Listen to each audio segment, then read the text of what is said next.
நாம இந்த நாள் நிகழ்ச்சி மூலமா யார பத்தி தெரிஞ்சுக்க போறோம் அப்படின்னா, பிரபல பழம்பெரும் நடிகர் கோட்டா சீனிவாச ராவ் அவங்கள பத்தி தான் தெரிஞ்சுக்க போறோம். இந்திய திரையுலகத்தோட, குறிப்பா தெலுங்கு மற்றும் தமிழ் திரைப்படத்துறையின் மிக சிறந்த பன்முக திறன் கொண்ட பழம்பெரும் மூத்த நடிகர் மற்றும் அரசியல்வாதியான கோட்டா சீனிவாச ராவ் அவர்கள் 1942 ஆண்டு ஜூலை மாதம் 10ஆம் தேதி அன்று ஆந்திர பிரதேசத்தின் கிருஷ்ணா மாவட்டத்தில் இருக்கக்கூடிய கங்குபாடு கிராமத்துல ஒரு நடுத்தர குடும்பத்துல பிறந்திருக்காங்க. 2025 ஆண்டு ஜூலை மாதம் 13ஆம் தேதி அன்னைக்கு ஹைதராபாத்ல காலமாயிருக்கிறாங்க. வில்லன், நகைச்சுவை நடிகர், குணச்சித்திர நடிகர் அப்படின்னு எந்த கதாபாத்திரமா இருந்தாலும் தன்னோட தனித்துவமான உடல் மொழி மற்றும் வசன உச்சரிப்பால தடம் பதிச்சவரு கோட்டா சீனிவாச ராவ் அவர்கள்.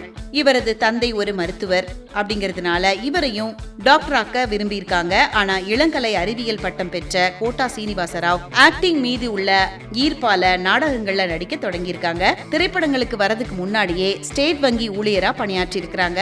1978ஆம் ஆண்டு வெளியான பிராணன் கரிது அப்படிங்கிற தெலுங்கு திரைப்படத்தின் மூலமா தன்னோட திரைப்பயணத்தை தொடங்கியிருக்காங்க கோட்டா சீனிவாச ராவ் அவர்கள். 40 ஆண்டுகளுக்கு மேலான தனது கலை பயணத்துல தெலுங்கு, தமிழ், ஹிந்தி, கன்னடம், மலையாளம் அப்படின்னு 750க்கும் மேற்பட்ட திரைப்படங்கள்ல நடிச்சிருக்கிறாங்க. தமிழ்ல விக்ரம் நடிப்புல வெளியான சாமி திரைப்படத்துல இவர் நடித்த பெருமாள் பிச்சை அப்படிங்கிற வில்லன் கதாபாத்திரம் தமிழக ரசிகர்களிடையே இவரை பெருமளவுல கொண்டு சேர்த்தது அப்படின்னு சொல்லலாம். தொடர்ந்து திருப்பாச்சி, சண்டக்கோழி, கோ, 6, தவமாய் தவம் இருந்து, ஏகன், ஜெகன்மோகினி உள்ளிட்ட பல தமிழ் படங்கள்ல மிரட்டலான வில்லனாகவும் நிகழ்ச்சியான தந்தையாகவும் நடிச்சு அசத்திருப்பாங்க. திரைத்துறையில பிஸியா இருக்கும் போதே அரசியல்லையும் களம் கண்டாங்க. பாரதிய ஜனதா கட்சியில உறுப்பினரா இருந்த இவரு 1999 முதல் 2004 வரைக்கும் ஆந்திர பிரதேசத்தின் விஜயவாடா கிழக்கு தொகுதியின் சட்டப்பேரவை உறுப்பினரா மக்கள் பணியாற்றி இருக்கிறாங்க. இந்திய திரைத்துறைக்கு இவர் ஆற்றிய பங்களிப்பிற்காக பல்வேறு உயரிய விருதுகளை பெற்றிருக்கிறாங்க கோட்டா சீனிவாச ராவ் அவர்கள். 2015ஆம் ஆண்டு இந்திய அரசு இவருக்கு நாட்டின் 4வது மிக உயரிய குடிமகன் விருதான பத்மஸ்ரீ வழங்கி கௌரவிச்சிருக்கிறாங்க. ஆந்திர அரசின் மிக உயரிய விருதான நந்தி விருத 9 முறை, சிறந்த குணச்சித்திர நடிகர், சிறந்த துணை நடிகர் போன்ற பல்வேறு பிரிவுகள்ல வென்று சாதனை படைச்சிருக்கிறாங்க. 2012ல கிருஷ்ணம் வந்தே ஜகத்குரும் அப்படிங்கிற படத்துக்காக தென்னிந்திய சர்வதேச திரைப்பட விருதை வென்றிருக்கிறாங்க. 1965ல ருக்மணி அப்படிங்கிறவங்கள கல்யாணம் முடிச்சிருக்கிறாங்க. இவங்களுக்கு 2 மகள்களும் 1 மகனும் இருக்காங்க. இவரோட பையன் 2010ஆம் ஆண்டு ஹைதராபாத்ல நடந்த சாலை விபத்துல துரதிருஷ்டவசமா காலமாயிட்டாங்க. இந்த துயரம் இவரை பெரிதும் பாதிச்சது. வயது முதிர்வு மற்றும் நீண்ட கால உடல்நல குறைபாடுகள் காரணமா 2025ஆம் ஆண்டு ஜூலை மாதம் 13ஆம் தேதி அன்னைக்கு ஹைதராபாத்ல உள்ள அவங்களோட வீட்டுல தன்னோட 83வது வயதுல காலமாயிருக்கிறாங்க. 2025ல வெளியான ஹரிஹர வீரா மல்லு, அதுக்கப்புறமா கன்னட படமான கப்சா அப்படிங்கறதா இவரோட கடைசி படங்களா அமைஞ்சிருக்கு. தன்னோட தனித்துவமான நடிப்பு மூலமா ரசிகர்கள் மத்தியில தனக்குன்னு ஒரு இடம் பதிச்ச கோட்டா சீனிவாஸ் ராவ் அவங்கள பத்தின நிறைய விஷயங்களை இந்த நாள் நிகழ்ச்சி மூலமா தெரிஞ்சுக்கிட்டதுல மிக்க மகிழ்ச்சி அடைகின்றோம்.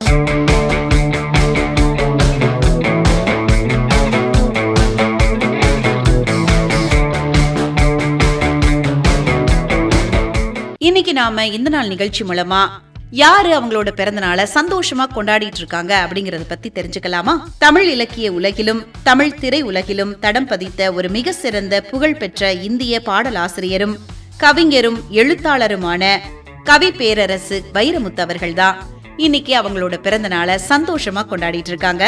1953ஆம் ஆண்டு ஜூலை மாதம் 13ஆம் தேதி அன்னைக்கு பிறந்திருக்காங்க. இந்த நாள் நிகழ்ச்சி மூலமா அவங்களுக்கு பிறந்த நாள் வாழ்த்துக்களை சொல்லிக்கலாம். தேனி மாவட்டம் வடுகப்பட்டியில பிறந்த இவங்க தன்னோட அசாத்தியமான சொல்லாட்சிகளால கடந்த 4 சகாப்தங்களுக்கும் மேலாக தமிழ் நெஞ்சங்களை ஆண்டு வந்துட்டு இருக்காரு அப்படின்னு சொல்லலாம். 1980ஆம் ஆண்டு பாரதி ராஜா இயக்கத்துல வெளியான நிழல்கள் திரைப்படத்துல இளையராஜா இசையமைப்புல உருவான இது ஒரு பொன் மாலை பொழுது அப்படிங்கிற காலத்தால அழியாத பாடல் மூலமா திரையுலகத்துல தடம் பதிச்சாரு வைரமுத்து அவர்கள். ஆரம்ப காலத்துல இசைஞானி இளையராஜாவோட இணைஞ்சு பணியாற்றி இருக்கிறாரு. அதுக்கப்புறமா இசை புயல் AR ரகுமானோட இணைஞ்சு தமிழ் சினிமாவிற்கு எண்ணற்ற காவிய பாடல்களை வாரி வழங்கினாரு அப்படின்னு சொல்லலாம்.